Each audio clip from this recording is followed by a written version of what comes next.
Мен суроо бердим эле, суроома жооптарды ала алган жокмун. Биринчиден бул фонд эмес. Ушуну элге так айтып койсоңуз. Компания туура. Элге так айтып койсоңуз. Бул Холдинговый компания. Баракелде, жаңылыштык болуп калат эгерде биз фонд түзүп атабыз деген болсо. Бул холдинг компаниясы. Холдинг компания деген эмне деген? Уюштурулган негизи ошол холдингдин ишмердүүлүгү жогорураак да фондко караганда. Ал жанагы банковский сектордун гана алкагында жүргүзө алат. Холдинг компания ошо капиталга да кире алат. Ал ошол компаниянын үлүшүнө да кире алат. Анын спектры чоңураак болот жана жакшыраак. Бул деген сөз үй бүлөлүк дегенге жакыныраак да. Холл от слова домашний деген. Туура. Мына ушунда концепциясын биз так билишибиз керек биринчи. Максаттары жакшы, бирок ыкмалары кандай болот? Аны карашыбыз керек. Бул бир жагы. Экинчи жагы, биз 2,5 миллион доллар менен кирет экенбиз деп айтып атабыз. Ошол 2,5 миллион доллар биздин бюджетте барбы деген суроону койдум мен. Туура. Барбы бюджетте? Адхан Кемсанбаевич, бул келишим өзүңүздөр билгендей 31 декабрда кол коюлган. 31 декабрда республикалык бюджет уже парламенттин ичинде каралып аткан да, экинчи окууда. Ушуга байланыштуу азыркы күндө ал акча каражат республикалык бюджетте коюлган эмес, ага койгонго негиз да жок. Анткени норматив жок боло турган нерсени бюджеттик эсебинен чыгаша кылганга мүмкүнчүлүк жок.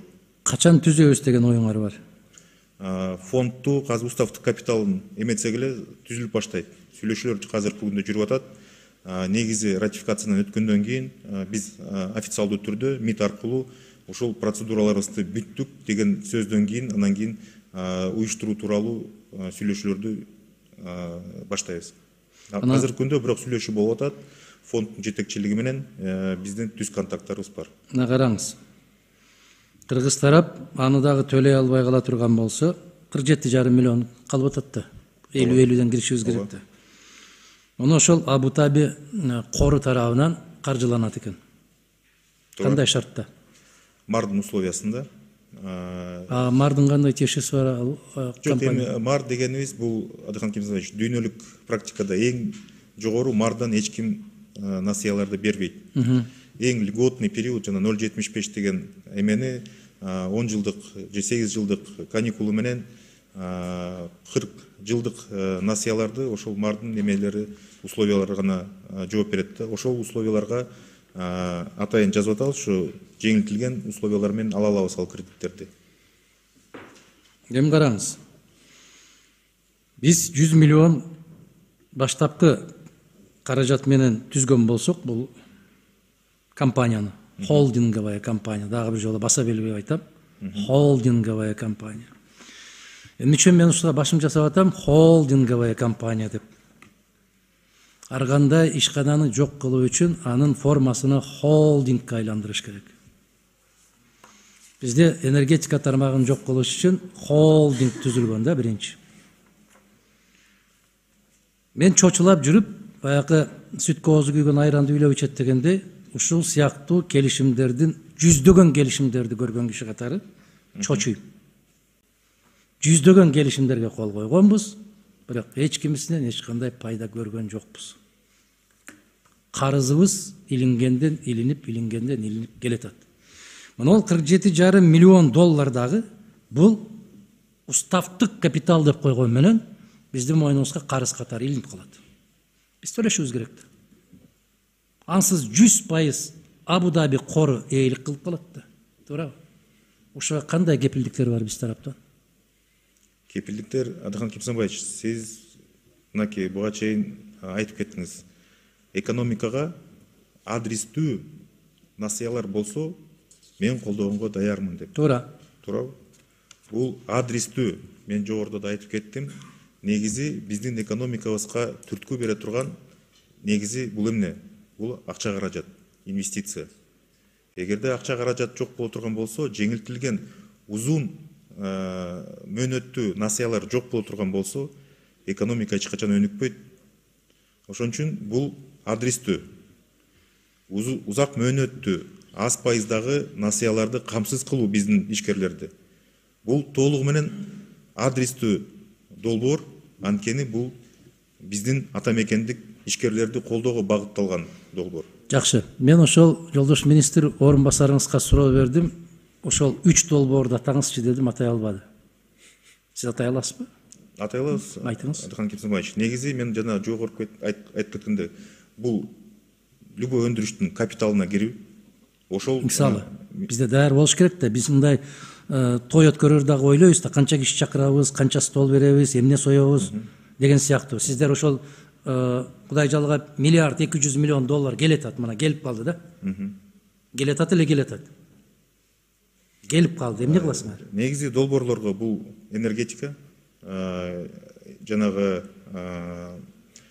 мал энергетика, ошолор приоритеттүү түрдө бар. Азыркы күндө мынакей 20 долбоорду даярдап чыгып атабыз, предтеолорун даярдап. Алардын өздөрүнүн партнерлору бар, ошол партнерлорго. Мындан тышкары ири ГЭСтердин деле каржылоосун карай турганга мүмкүнчүлүк болот бул фонддун алкагында. Фармацевтика, бизде азыр приоритеттүү түрдө фармацевтика. Азыркы күндө бүгүн мына саат 5-те бизде ошол Араб Эмиратынан торгово-промышленный палатанын 20 өкүлү келетат. Ошол 20 өкүлү негизи ар тармактарда болот да. Эң биринчи приоритеттүү түрдө бизде айыл чарба. Жарайт, Данияр мырза. Мына сиз өзүңүз күбө болдуңуз, сиздин алдыңызда эле биз энергетика тармагын реконструкциялоого карыз алдык. Ошол карыздарды албай туруп эле ушул сыяктуу долбоорлорду ушул Абу-Даби менен макулдашып киргизсек болбойбу? Биринчи суроо. Экинчи суроо. Биз өтө кооптуу жолго түшүп баратабыз, аябай кооптуу жолго түшүп баратабыз. 3 мамлекет биригип Камбарата бирди курабыз деген долбоор. Бул өтө коркунучтуу, аябай коркунучтуу долбоор. Эгемендүүлүк жөнүндөгү маселе тура турган долбоор. Мына ушул сыяктуу корлор менен айтып атасыз, ушу Кыргызстан өнүгүп кетишин аябай тилеп, ыйлап бата кылышып аткан экен. Ошолор менен биргеликте ушул Камбарата бирди куруунун жолун издесек болобу? Адыхан Кемсебаевич, болот. Мен дагы белгилеп кеттим. Эгерде шарттары туура келе турган болсо, жанагы фонддун өзүндө дагы, бул холдинг компаниянын өзүндө правлениясы болот.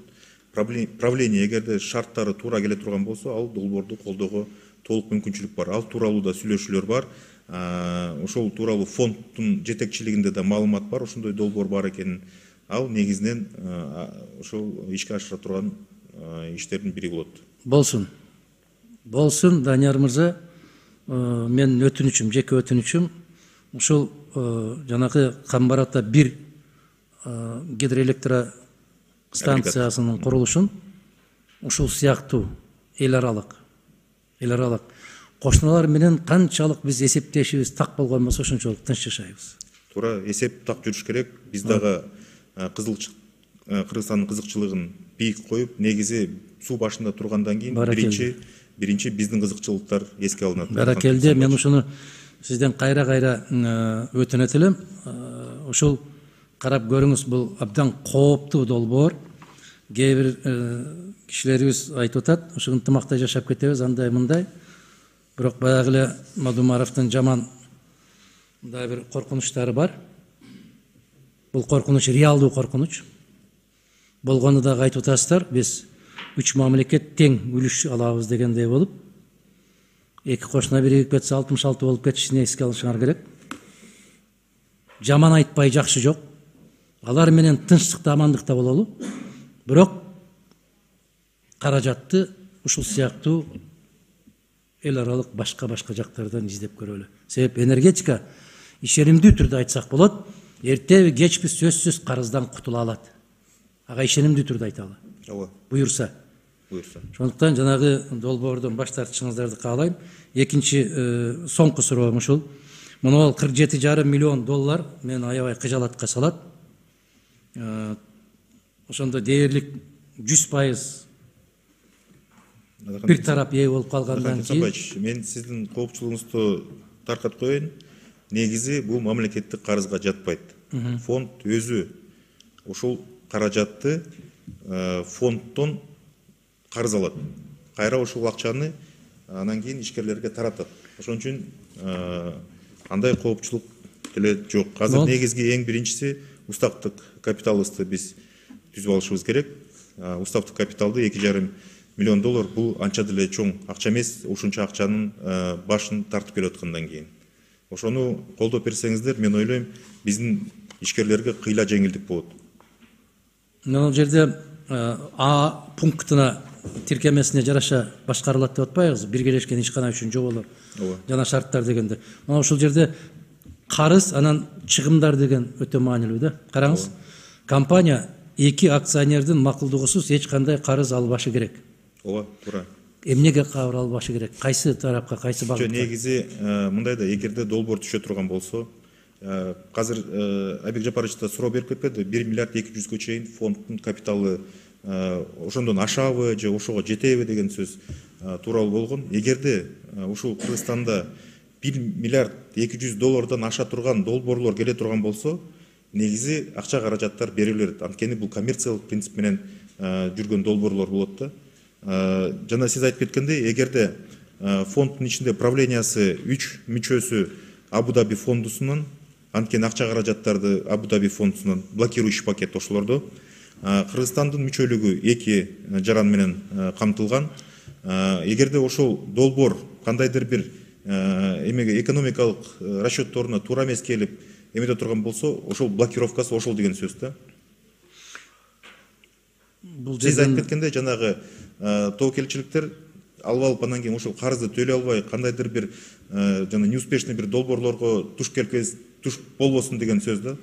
Бул тоокелдик Данияр мырза сакталып калат, баары сакталып калат. Бул тоокелдик себеп туура, ал негизи болуш керек. Биз деле аны туура түшүнүп турабыз, ошон үчүн бул келишимдин ичинде ушундай механизми бар. Анткени тоокелдик чоң, өзүңүздөр билгендей, негизи экономикалык принциптерге туура келген долбоор эң биринчи тоокелчиликтердин баарына жооп бериш керек да. Себеп могул жерде компания үчүн жөнгө салуу укугу бөлүмүндө карасаңыз, компания эл аралык укуктун субъекти катары эл аралык укукка ээ деп турат. Ооба, ал баардык эле биздин фонддордо ошондой эле ыкма салынган. Ушул басымдуулук кылып кетет деген чочулоо, мен чочулоом. Кийинки урпактар бизди сөкпөсүн да, баягы сабарсыз атабаларыбыз. Бул негизи инвесторго болгон кепилдик. Андай кепилдикти бербесек, инвестор келбейт. Ушул жерден бул кепилдик баардык эле фонддордо, баардык эле бул эл аралык ыкмабыз. Ушул жер чочулоо. Андан соңкусу. Компаниянын түзүү боюнча баардык чыгымдар жөнүндө сөз болгондо, алар эки тарап тең кошкон устаптык капиталдан төлөнөт. Ооба. А эгер 100 миллиондон ашыкчы болуп кетсечи? Ошол эле принцип менен кете берет. Негизи фонддун устаптык капитал, мен жанагы айтып кетпедимби? Бул фонд негизи Абу-Даби фонду. Дүйнө жүзүндө кепилдиксиз деле өзү жеке тарап менен эле кирип кете берет. Эгерде бизде азыр ошол долбоорлор кандайдыр бир өтө эле мындай жакшы шарт менен келе турган болсо, фонд түздөн түз өзү деле киргенге мүмкүнчүлүк болот да. Бирок жанагы капиталдары анда үлүштөрү башкача болуп калат да. Эгерде биз үлүшүбүздү көбүрөөк сактайлык десек, ошол паритетти сакташыбыз керек. Рахмат, Данияр мырза. Мына ушул суроолорго өткөндө орун басарыңыз ушундай жооп бергенде өткөндө эле өтүш керек эле. Бул маселе жок, колдоого ээ, бирок формасы жакшы. Ичин бир жараткан баарына инсап берсин деген ниет менен колдошубуз керек. Рахмат. Рахмат. Кийинки сөз